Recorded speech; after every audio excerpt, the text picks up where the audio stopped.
What's going on? You're tuned into another Six Visions exclusive interview. My name is Sik Saleem, and today we're switching things up a little bit, and we got a filmmaker on set today, Sasha Jordan Appler. How you doing, brother? Good, man. Good to be here, guys. Thank you for coming. Man, like I said off camera, this is the first time I'm interviewing a filmmaker. This is someone who's like in my lane, kind of, right? Because I went to school for film, I went to school for production and stuff like that, and so being able to talk to someone who has their own, we'll get into the YouTube page after, who has their own lane of filmmaking techniques and stuff like that too. It's really cool to have this conversation with you, man. Likewise, man. Let's start with that though, because like when I first met you, it was when you had a project on CBC. Yep, and you had your project on there as well. Yeah, Absolutely Canada. I think that's what it was called. Absolute Canada, something like that. But can you talk about a little bit about that project and how yours got placed onto the show? Yeah, I got introduced to a person named Adele, who works in Ottawa for CBC, who told me that Mike Stasko and Ted Bazare were doing this project, and I already knew Ted and Mike, so it was just like, they're like, oh, and I already had a couple of short films I had made, so they were just like, hey, do you want to be a part of this? And I was like, yeah, 100%. Yeah. So I think they threw us some money, and we got to be on a broadcast, which is cool. So yeah, that was great, and that's where I met you. How did you handle that interview? Because I was nervous. I was fine. I was tired, but no, I was happy to do it for Ted and Mike, and yeah, it was good, man. It's great to get publicity, and it's great to be a part of other people's projects. And it's cool to meet guys like you, other people that in Windsor that are doing this, right? Right. What was a project that was placed on the show? One of them, I had two. I had one I did on Craig Forget, who's a reclaimed wood artist. Okay. So I just shot this kind of short film about how he makes reclaimed wood art. Cool. And then the other one was oh my gosh, I'm drawing a blank. He's Zilly Holiday? Zilly Holiday, yeah. So, okay. Zach, yes. Zach, and I did a thing on him. He's a super cool guy. Yeah, I loved his art, and he's good friends with my buddy Stefan, Datsun, and so I made those on my own. No one was paying me to do it. I just thought these are things I'm interested in, so I want to just natural for me to go and investigate that and film it. How long have you been in the filmmaking game? I started my company in 2011. Okay. So I don't think it's that old, really. I mean, I'm 35, so I'm getting older, but I feel like I was a little late coming into the game. Okay. I did go to broadcast school. I went to Specs Art School of Broadcast Arts in 2015. But after that, I didn't really do anything in video because I couldn't find any jobs. Right. So I joined a band. Okay. And then that's when I did music for like 5 years. Okay. And then that's when I started doing, no, it wasn't 2015. It was, when was it? Oh, 2006, I went to Specs Howard. Got you, okay. And then I did the band for 5 or 6 years, and then around 2011 is when I did videography. So I mixed it up. Jeez, yeah, it was a while ago, 2006. Yeah. We were still at Specs Howard, we were learning tape-to-tape editing. My God, that went out. That shit went out fast. Yeah. I think when I graduated, everyone had already switched to like Final Cut Pro, and I was like, well, that was useless. Yeah, dude. No, I'm a Premiere guy. I can't Adobe Premiere Suite is my home base. Me too. Have you tried the Final Cut X at all? I hate it. I tried it for like a good year. I really tried it. Yeah. I was like, I can't fucking do this. So I went to Adobe and I haven't gone back because I just like that. I like my timeline, my 2 windows, my bins. One thing I like about Adobe though is everything's kind of connected. If I want to edit something real quick, throw it into After Effects or Photoshop or vice versa. And that's one thing for me is so time reserved. Yeah. Is that a word? I don't know. But it saves so much time for you, and it's just like I can get my workflow going so quick. They got a great community of, in terms of like, I call it a community of like programs that all linked. Yeah. 100%. Yeah. I think I actually run my website through Adobe. Oh, interesting. But yeah. See, the one downside though is that their monthly membership. I wish it was cheaper or give me like a yearly subscription or something. Yeah. I'm paying for the It's so damn expensive. I know. Every year I pay a yearly subscription, and every time it comes out, I'm like, oh shit, I forgot about that one. I was like, I hope I got enough for my mortgage. but yeah, man, yeah. So, okay, let's talk about some of the video stuff, because you mentioned the wood artist that you did the video for. He was also in one of your videos that you talked about when you were talking about shooting in log. Oh yeah. So yeah. I was just having this conversation with myself on my YouTube channel. I wanted to talk about like, do we really need to shoot log? I really feel like it's really pushed. Yeah. And I understand why, right? We want to be able to have as much dynamic range as possible, as much information to work with in post. But there is something to be said about like picking your picture profile and just shooting it and as best as you can in the moment. That's really fun to me. Okay. So like I've been really doing that over the past few years, even with like professional broadcast gigs, like no log, just. Do you ever feel limited though because you have that picture profile set already? No, I don't. No, I like if I'm working with a director and we decide the look of the film beforehand, like I'll do some test shoots and I'll be like, this is the look I'm thinking would be good for our project. And he's like, yeah, let's do that. And we just don't change it. Okay. And you really can, if you're shooting at a higher bit rate, even with like a baked in picture profile, you can still boost certain like the lows or the highs, as long as you've exposed properly and things aren't like clipping. Okay. I don't know. I just don't feel like I need to do it. Right. Now, do you think it's one of those instances that when people can shoot log, it's like, oh, I'm shooting with like an ARRI Alexa camera. Meanwhile, the same job can be done with a DSLR or mirrorless camera.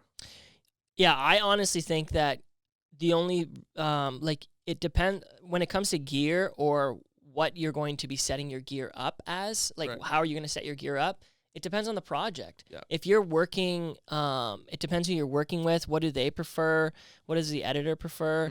A lot of the projects I work on, things have to be delivered fast and edited quick. So the broadcasters don't have the money for that. So shooting log is probably not the best because then they're gonna have to set it. If they shoot in log, we're gonna have to send it to a colorist, and that's gonna be more money, more time. So they're like, let's just shoot baked in profile. Gotcha. So it's just small tweaks. Yeah, but it's preference too, right? I mean, it's not like I'm never going to shoot with log again. I just like right now I'm having fun just shooting. Like I like the image that I'm seeing, so let's just stick with that. 100%. You mentioned we mentioned earlier about CBC. You also mentioned one of your videos that you've worked with TVO and Vice, and that you shot in Africa and Alaska. Yeah, that's crazy. Yeah, man, I'm so lucky. So you like Africa is like ice cold and. Alaska's ice cold. Africa is like hot weather. So like going from different climates to different like networks, you've basically done a lot of shit. Yeah, man, I've been really lucky, and at the same time, it's just like it's been such a whirlwind. Like the last 4 years have been super like all documentary, and like I was really fortunate to meet a guy named Matt Gallagher who really brought me into the world of documentary in Toronto, and I live in Windsor, so I just travel back and forth, but it's been great to be exposed to working with broadcasters like Vice, TVO, and CBC, and to be able to travel to Africa and Alaska and experience like what is most interesting thing to me is when you're filming, like what happens to the equipment when you're filming in those different environments. It's super interesting. Like I remember in Alaska, the camera, the C300, like the button stopped working because it was so button? Because it was so damn every button on it. It was just like you went to push it wouldn't push in. Oh shit! And it was like freezing, and I was like, oh, this is so crazy. And how you have to adapt and stuff like that. But anyway, yeah, it's fun to see what happens with the gear. It's fun to travel. I love that. I love traveling. What's the most craziest place you've filmed in? I think Alaska is the most crazy. Just weather conditions wise? Yeah, that and Fort McMurray. I filmed in Fort McMurray. I did this thing with Vice in Fort McMurray. It wasn't, no offense to Fort McMurray, it's not a beautiful place. Yeah. It's a rugged like fucking like I can't believe people are living here type of situation because it's so cold, it's so exposed, and it's so like by itself. Right. You have to fly in to get there. Jeez. And we filmed this thing in the dead of winter, and it was so cold. Like I remember, like me and the director were just like, I was flying a drone, and my hands are exposed, and it's just like so cold. Like sometimes when it's really cold in the winter, I can still feel. Yeah. Like I feel like I got some damage. No, like I think I got like some nerve damage, in that shoot. But that was like the craziest shoot because we had to do so much in like so little time. Right. But Fort McMurray. That's insane. I don't think people realize the amount of work that goes into it. And I know I've said this with like musicians and models and photographers and stuff too, but like the amount of work that actually goes into a shoot such as that is like ridiculous because you're out there for 12 hours a day for like a 5-10 minute clip. Yeah, sometimes. Like, well, I mean, they really try to maximize the day in terms of like how much they're paying us. Right. So if they're on documentary shoots, there's usually a director, a sound guy, and like a DP. Right. And that was we had that, but we also had a field producer with us. So, but they really packed the schedule. So like you're really working. You're waking up early and to film like, you know, shots of the city, and then you're going to go film with the subject at lunch, and then you take a break, and then you film with them in the evening, and then if something happens, then you have to like wake up and go film. Right. It's like really crazy. Like I've been on some shoots where I just like barely slept. Yeah. And that's something I didn't realize going into like film is like how much no one gives a shit if you're tired. Right. Or it doesn't matter what broadcaster you're working for. It's just like, you just got to get it done. You just got to do it. And there's no, like, for some reason I had this thing in my mind that it was going to be, like, somewhat, not pampered is maybe the right word, but it's just People like. would have compassion a little bit, you would think. I thought it would have been a little, like, more comfortable, which is stupid because, like, some of the places we're going, like Africa or Alaska, it's like, that's not going to be comfortable. So that was, it's just like learning that, it's always going to be hard. Like, as long as I'm in this business, it's always going to be, you have to work hard. You have to prove yourself. You have to earn your right to be a part of that. Right. Right? Yeah, nothing's really going to be handed to you. Definitely not. That's Which I thought I would get easier, but it's not getting easier. Yeah. Really? No. The it's more just you like, do it? you just got to keep hustling. Interesting, man. Maybe it's different for other people. Well, then is there ever a point, do you think, that you can say, like, okay, now I've made it or I'm comfortable? Or do you think that's just always, like, you're just chasing more and more and more? I feel like a never-ending I road. definitely don't feel like I've made it. I feel like I'm established in terms of the relationships I've built with some directors. Yeah. Where I'm fortunate that they call me if they want something to be shot. Right. So I'm really grateful for that, and I try to like really respect that relationship because I know how they could just go get anybody else. Absolutely. So I don't feel like I've made it, and I feel like I just want the opportunity to keep creating more work. If I can keep creating more work, if people keep giving me more opportunities, that's like making it to me. Like, okay. You know what I mean? Like if you keep getting opportunities, I feel like then you've arrived. You don't need to see your name in flashing lights. No. Like I just think as long as I keep getting that phone call, or if I keep finding documentary ideas that I'm fortunate enough to get paid to do, that's making it to me. Right. For me, I think it's changed too because I have a family now too. Yeah. I have 2 kids. I have a wife. I have a mortgage. So there's like, it's not just me anymore. Mm-hmm. So I really feel grateful. Yeah. Interesting, man. That's really cool perspective, honestly, to look at it. Let's talk a little bit about documentary, though, because some of your first YouTube videos were based around documentary filmmaking and stuff. Yeah. Is that something, when you wanted to transition into filmmaking from musicians, did you kind of want to go into documentary, or was that just kind of how the cards played out? That's just how the cards played out. I never watched any documentaries other than like Bowling for Columbine and things like that, like popular documentaries. Nothing wrong with that. Those are great films. But all the people I used to work with in documentary, once I started getting into it, they would make fun of me because I hadn't watched any documentaries. Right. They're like, this guy works in documentary and he doesn't watch any documentaries. What's the matter with this guy? So now I watch documentaries, and I watch everything though now. But oh damn, I forgot your question, man. No, it was the transition. Like when you transitioned, did you want to go into documentaries, or was it kind of just? I just wanted to work in film. Okay. Like I was like, if someone can pay me, I'll be there. I'll just be the assistant. Mm-hmm. As long as I just get in that wheelhouse, I'll figure it out from there. Yeah. So when I transitioned from the band, I always loved video work. I'd always been doing video stuff since I was a kid with my brothers and making like short, stupid movies and stuff like that. So I always loved the idea of it. And I liked being on camera. I loved the whole entertainment business idea. Right. So music played into that and so forth. But transitioning was just getting as many videography gigs as I could in Windsor, and then just happened to meet somebody that knew this director in Toronto who linked me up with them. And I was just like, I begged him to let me work on his project that he happened to be filming in Windsor. Okay. And right when I got that gig, it was called How to Prepare for Prison with Matt Gallagher. He let me be the assistant for him, and I just carried around gear, and he let me do things and film sometimes. Then there was another project being filmed in Windsor that Matt's wife, Cornelia, told them about me, so they hired me. So it was a second film, literally in the same year. Okay. And then a third film was starting in Detroit, who Matt and Cornelia knew, and they pitched me to them too. So I was on three major documentaries for 3 different broadcasters in 1 year. Right. And it was like, literally like, I was like, this is it. like I'm going to be able to not just have to do videography. Not that there's anything wrong with that, but I wanted to do film. And I was like, documentary is going to have to be it because this is what's being handed to me. Right. And then I ended up falling in love with the idea of this no script, letting people be who they are and just seeing what unfolds. There's something really like addicting to that. There's nothing more spectacular than when you're filming with a subject and they do something like amazing or say something like really prophetic, and you're learning while you're filming, and you're like, wow, this is such a crazy thing to be a part of right now. Right. And now we're gonna get to share it with people. And it wasn't like an edited moment. It's not like, it's really changed my perspective about like documentaries and like how we need to keep them safe and precious, because there's a lot of great documentary filmmakers that are really telling true stories. Yeah. They're not as manipulated as people think. Right. Obviously, there are like reality TV. The reality TV. That's a bad example. That's like the ugly version, a cousin of that. That's not a nice thing to say. But you know what I mean? It's like I think documentary is really sacred, and most documentary filmmakers have like really good ethics and are trying to make really. Would you ever shoot fiction?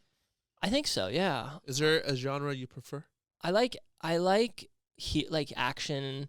I like man on a mission type films. You know, I've always loved like 007, Indiana Jones. Like I like things like that where somebody's got something to prove, and everything's against them. I like, people on a mission.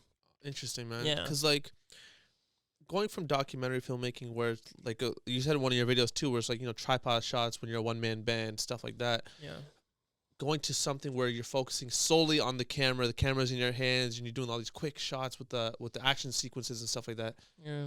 Do you think that'll be a tough transition given the opportunity, or is that something? Oh, for sure. Like I don't think I'm prepared at all to make like a fiction. I have no fucking idea what I'm doing with fiction, but I do love the idea. Like I do like the idea of maybe writing something down the road, or if someone came to me shooting it, maybe like DPing it, I think I could do maybe down the road. Yeah. Now, there's a video again that you have on your YouTube channel with Datsun, who you said you were in a band with. Yeah. Datsun is a local musician, just for people know. You basically changed his entire lighting setup. Yeah, man. Yeah. That was interesting because obviously, like watching his streams and stuff like that, like I didn't watch a lot, but watching your video, I'm like, wow, I didn't notice the drastic difference until you literally like pinpoint the small changes, like the Christmas lights were taken off and stuff like that. He went from 7 or 8 lights to you using 3. Lights, yeah. Yeah. I mean, I always think it's fun. Ever since in the last 2 years, I've really started to understand lighting better, and really paying attention to like when the sun is hitting a room a certain way, at what time, like in shadows and light. And I've been taking some courses too on that and learning from other DPs. So I think it's really fun just to like, find lighting that could have some improvement, and then making those improvements and simplifying it. And like Stefan was really happy with it. Yeah. And it wasn't like his lighting was bad, but I could tell like right away that it was just like he was overdoing the lighting, right? Which is a really common mistake, as I mentioned in the video. And I actually had a DP tell me that. I was overlighting, and they're like, you're using too many lights. And the fact of the matter is, you only need really one key source and maybe a bounce. Yeah. Right? And it's just like, it's funny how it's so much, lighting can be broken down in such more simple terms than what we think. Right. And it just hadn't dawned on me, and I had to take the time to actually watch films and pay attention to the lighting and how the light was hitting people and how the DPs were choosing to shoot scenes. And so I think lighting's so exciting now. It's just so exciting, and it's weird to me too, because when I see some sort of lighting, like I feel like when I think about it, I tend to overthink. Yeah. And I'm always like, the more the better. It's totally opposite. You know what I mean? Yeah. So what are some rookie mistakes that you've seen with either that you've done yourself or people that you've seen people do that are like, you're like, don't just throw that idea out the window and here's how you do it right? Yeah, literally, if you're walking into a room so rookie mistakes are too many lights. Okay. You should have one light, and That's it. One good softbox. One good LED that's like the CRI is 95. So your skin tones are looking natural, and it doesn't need to be crazy. My YouTube videos are lit with an aperture pocket light. Wow. In an old softbox I have. Right. And so you don't need a lot. So that's the first. That's like the biggest mistake is you just don't need a lot of lights. You don't need a powerful light. A lot of the professional documentaries I DP for, the first thing I do is check the weather for the day of the shoot. And as we get closer and closer, I keep checking the weather. Because if we get a cloudy day and I know that we're going to be shooting in a room with a big window like you have here, I won't bring my lights. Right. And I'll just fucking put the person next to the window, and it looks amazing. Yeah. And or you just bring a bounce, or I'll bring one pocket light and I'll just have it in the background, or I put it inside of a lamp. Right. So it's just like the majority of the time, if you know where your sun's going and you know the weather, you don't need any lights at all. Right. Interesting. Because your sun is the best light. No, I heard this, confirm the rumor or not. Shooting on a cloudy day is the best time to shoot. Yeah. Yes. Because imagine, a softbox is this big black box, and then you put a white diffusion. You put white diffusion in front of it. The clouds are essentially doing that to the sun. Right. So, which I'm sure you've heard because I know you went to university. So it's the same thing. So if you got a cloud covered day the whole day and you got interviews to shoot, you are like in heaven. And the best time to shoot interviews is in the middle of the day. A DP that I watch, his name's Mark Bone on YouTube. He's great. You should guys check him out. He says shoot your B-roll. You basically do a sandwich shoot where you B-roll in the morning, interviews in the day, and B-roll at night. That's it. That's all you do. All right. Because then you get that golden. You get the golden morning, right? Golden hour in the morning, golden hour at night, and you got all that interviews done in the middle. Yeah. So, I just love how simple it actually is. Lighting is not complicated. It's more natural. It's becoming more natural to me. Right. The less I think about the gear. Yeah. The more I think about the sun and where it hits certain rooms. Right. Like if you're ever, my favorite time is like in the kitchen and that light's hitting through the kitchen window. Yeah. It's usually like 11. I guess in the winter it was like 11 or 12. It was like hitting it like perfect, or 10:30, 11:30. It was hitting it perfect, and I was just like, oh, it makes me want to have a coffee lighting. Like, you know what I mean? It's like this is Folgers commercial lighting right here. You know what I'm talking about? Yeah. 100%. So I just love paying attention to light. It's not that just don't overlight. Yeah. Watch some Mark Bone lighting tutorials, and you guys will be good. Now, we talked about camera work. We talked about lighting. Let's talk about audio a little bit. Sure. So you have your recent video is about sound effects and stuff like that, and you suggest that recording sound effects the day of the shoot is crucial, as opposed to just getting them online. Let's talk a little bit about that and why that is. Sure. So I dropped a video today just about how while you're filming your commercial, you should put in your schedule at the end of the commercial all the sounds you've been hearing during your filming. You should go and film those like one after another, like a shot list. Just bang them out right at the end of the commercial. So, for example, in the video that I had, it was a fake basketball commercial. I was hoping it to be like kind of sport checky, Nike-ish type commercial. Basically, I filmed the whole commercial. It's a guy playing basketball, practicing on the court, and walking to the court. And then after the shoot was done, we just got sneakers rubbing on the concrete, making that squeaking sound. We got basketballs dribbling. We got the basketball going through the swish, going through the net, and him breathing heavy, things like that. And then when I got back to the edit, I didn't have to go online and look for a bunch of sound effects and pay for them. And I know you can just steal them too. But I didn't talk about that. But I know you can go download. But the point is, you're going to be wasting time hunting these down and then trying to make them sound like they should match. Yeah. But when I made my edit, it was super easy because that last chunk at the end of my edit, when I drop it on my timeline, it's all right there for me. Yeah. The sneakers, the swish, the basketball sounds, it's all just right there, and it's just easy. Like literally made it like. One interesting thing you said in the video though that really stuck with me too, and like audio's my forte, so I've been doing this since the beginning of university too. Is like, it matches the video a lot better than finding a sound online. Yeah, and I kind of said in the video too, like you could probably, if you're really good at sound effects, you could probably make the argument that no one's gonna notice the difference. And I agree. But there is something to be said, I say in the video, there's something to be said about when you get it yourself, and it's like getting room tone. If you're anybody in you can download room tone, but it actually doesn't sound like, it might sound a little strange. So all professional sound guys still get room tone on set, and room tone is getting the environment of the actual, like if you did an interview and when you're making cuts, you don't want to have this weird drop in audio. So you have the room tone. You get the atmosphere, and I think it's the same thing. Like you should get this room tone of sound effects after you're done, and it's kind of a no-brainer because I just feel like it will match better because it is from your subject. The breathing is from the guy, and he actually says some things like in my commercial, I kind of treat my shoots like a documentary too. Like I just let them do what they're gonna do. Right. So if they're gonna say something, you actually hear their voice. Like that's something you can't replace either, right? 100%. So I think it's just important to like just get all these sounds. Just get them. It's not gonna ruin your shoot to get more sounds. I literally took 10 minutes to get those sounds. Right. So I just feel like it's good practice. I also talk in the video. It's just good to practice your audio skills, understand the sounds, pay more attention to the sounds. I think it will help you become a better filmmaker because it's making you go the extra mile too, right? And I think I say in the video, it just adds a little something that's different. So yeah. Interesting. Let's stop the interview here because I still want to talk to you. We're going to start a part 2. Sure, man. Just because the camera's going to cut out, but we'll be back for a part 2.